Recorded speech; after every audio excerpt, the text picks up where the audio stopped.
जन्म का रिश्ता है माता पिता से। एक वृद्ध माँ रात को 11:30 बजे रसोई में बर्तन साफ कर रही है।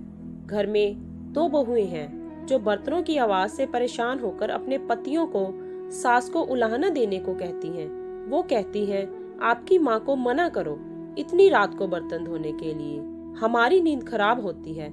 साथ ही सुबह 4 बजे उठकर फिर खटर पटर शुरू कर देती है।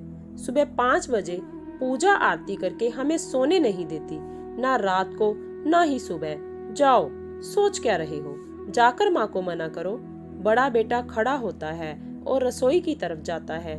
रास्ते में छोटे भाई के कमरे में से भी वही बातें सुनाई पड़ती जो उसके कमरे में हो रही थी।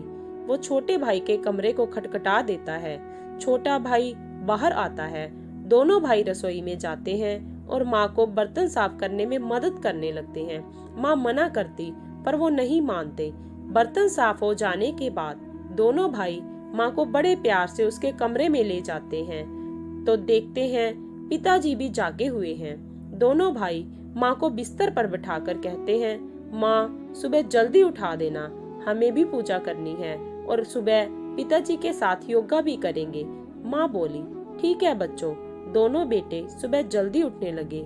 रात को 9:30 पर ही बर्तन मांजने लगे तो पत्नियां बोली, माताजी करती तो हैं, आप क्यों कर रहे हो बर्तन साफ?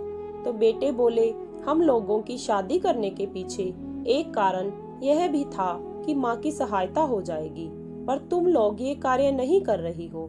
कोई बात नहीं, हम अपनी माँ की सहायता कर देते हैं, हमारी तो माँ है, इसमें क्या बुराई है। अगले 3 दिनों में घर में पूरा बदलाव आ गया। बहुएं जल्दी बर्तन इसलिए साफ करने लगी कि नहीं तो उनके पति बर्तन साफ करने लगेंगे। साथ ही सुबह को वो भी पतियों के साथ ही उठने लगी और पूजा आरती में भी शामिल होने लगी। कुछ दिनों में पूरे घर के वातावरण में पूरा बदलाव आ गया। बहुएं सास ससुर को पूरा सम्मान देने लगी। माँ का सम्मान तब कम नहीं होता जब बहुएं उनका सम्मान नहीं करती। माँ का सम्मान तब कम होता है जब बेटे माँ का सम्मान नहीं करें या माँ के कार्य में सहयोग न करें। धन्यवाद।